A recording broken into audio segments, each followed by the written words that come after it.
We're here with Max Schaefer, CEO of Echtra Games, and we're going to be talking all about Torchlight 3. Max, thanks for joining us today. Happy to be here. Thanks.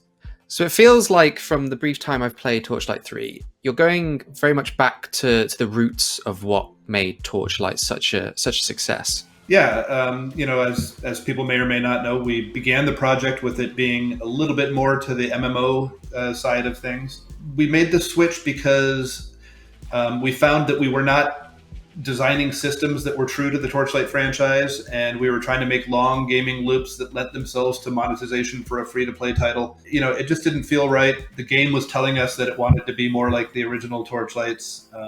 And so we made a pivot, and we renamed it Torchlight 3 from Torchlight Frontiers, because it is a more spiritual successor to the previous ones. And we kept all the good parts, though. We kept all the fun stuff. Like it is a shared world. There are shared towns, there are shared forts. You will see other players running around. You can party up with anybody. So we kept all the good parts, and then ditched all the parts that the players weren't really liking, we weren't really having fun designing for, and just concentrated on making it a rollicking good time. And that drives everything at this point. And that just works better for us. Was it hard kind of pivoting from all the work you'd put in to Frontiers to remake it into Torchlight 3? There were parts of it that were hard because things had to be rebalanced, and things that were designed to be worked on over months had to be tightened up just to make them funner. There was a lot of rebalancing to do. We actually did a pretty good job of designing the game in a modular way from the beginning that could be reconfigured and reorganized fairly easily. But the biggest thing is that it kind of just freed us up again to concentrate on what's fun and what's cool in the game, and that in a way made it easier to design for. And I mean, Torchlight as a series has never really been marred in the traditional ARPG sort of cliches, especially when it comes to your classes. So how have you gone about making the very weird ones in Torchlight 3? Well, yeah, that's one of my favorite parts of the game is the classes, actually. So our basic theory with character classes always is that it should not be a cliche. It shouldn't be right down Main Street of what you think about a class should be. However, it should be something that you kind of intuitively understand what they do when you see it. This time, we took some risks. We made our first character class that is fully robotic. And the fear on that one was are people going to be able to identify and emotionally connect with something that's a robot? And I think that we realized pretty quickly that in some ways the Forged class, which is our robotic one, is the most human of any of them. All the others have some shtick where they have magic and all this stuff, but the Forged just wants to be loved. And it was something that we just ran with and have almost the most fun with. And of course, another of the character classes, the Railmaster. He is loosely based on the Engineer class from the previous Torchlights. And the lore of the Engineer class was they worked on the railroads out in the wilderness. And this time we said, let's really push that and actually have him have a train that he uses with him. That's another one where it's like, is this really going to be a thing? Or are we getting ourselves into a deep hole here by trying this? But it's really fun. It adds a whole new kind of strategic element to it. You have to care where your train is. It's kind of part of your character. And it has some of the most fun gameplay dynamics, in my opinion. But yeah, we always try to aim kind of in the gaps and come up with something new for character classes. Is that something you want to kind of build upon on the life of Torchlight 3? Will you be introducing more classes as the game goes through its life? Certainly, it's in the drawing boards. We have other ideas for classes, and it's something we really, really hope to do. We don't have set plans yet on what form the additional building in the world will take. I mean, obviously, we're going to trickle in stuff and work on patches and get stuff going.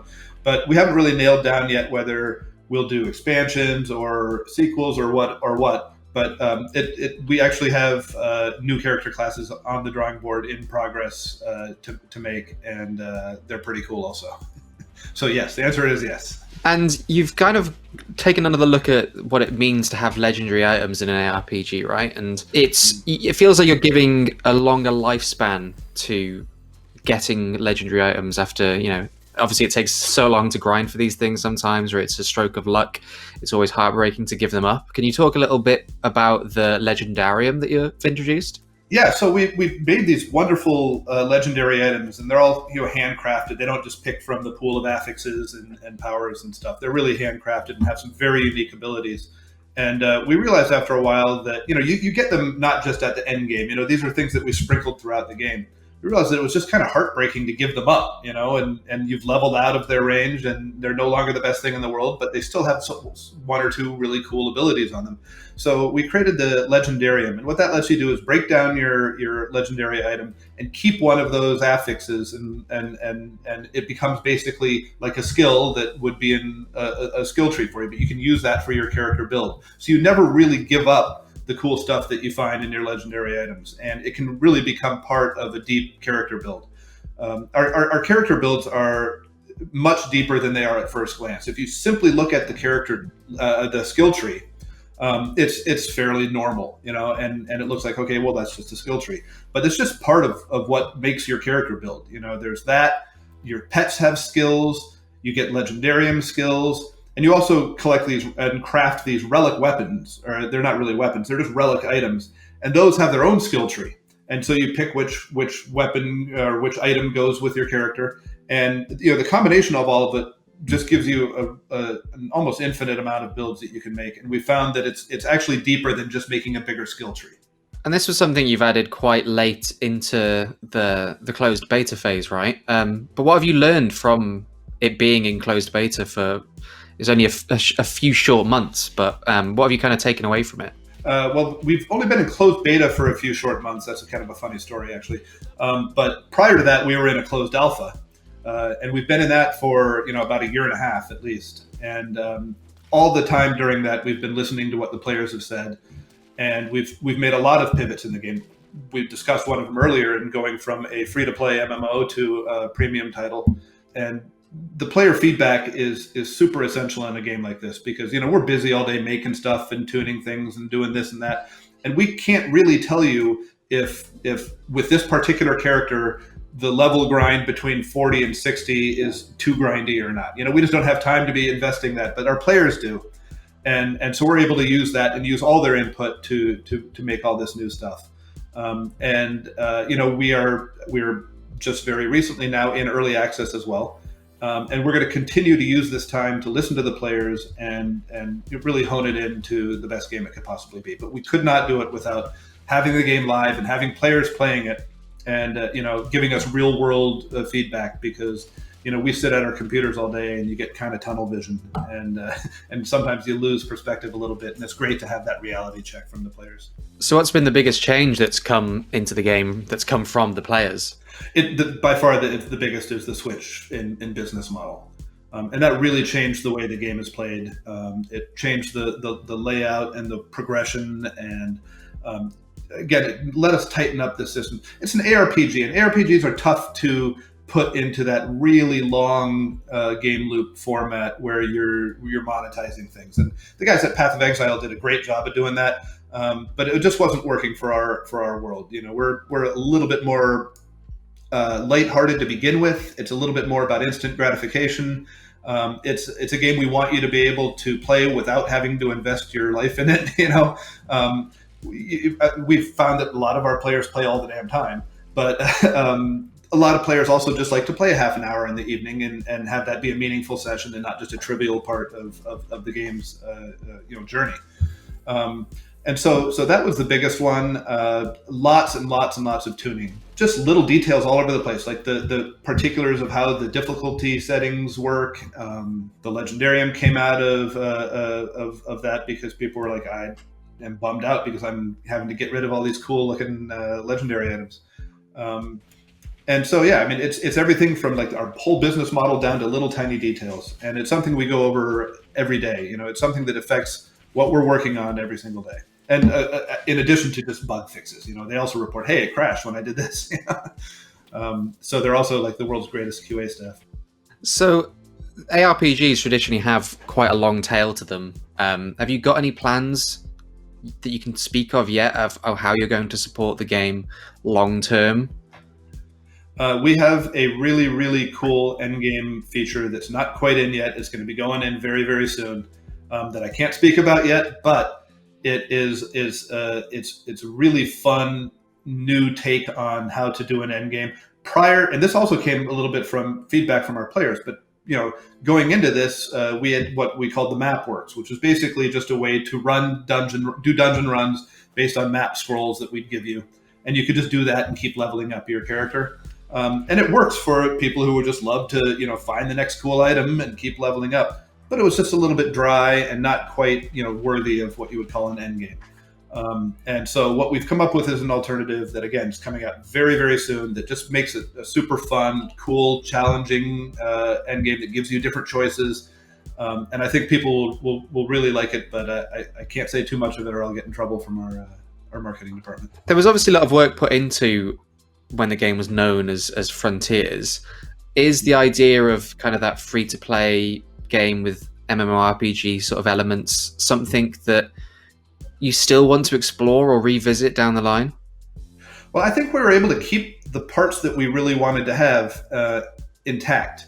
It's just with the different business models. So we have always wanted to have like a shared town. Like I was involved with the Diablos way back in the day, and even back in the Diablo 2 days, our goal was to have a shared town and make it feel like you're in a real world and not just like you're logging in with a character and maybe playing with a couple friends. And a shared town is kind of the beginning of making it really feel like a community.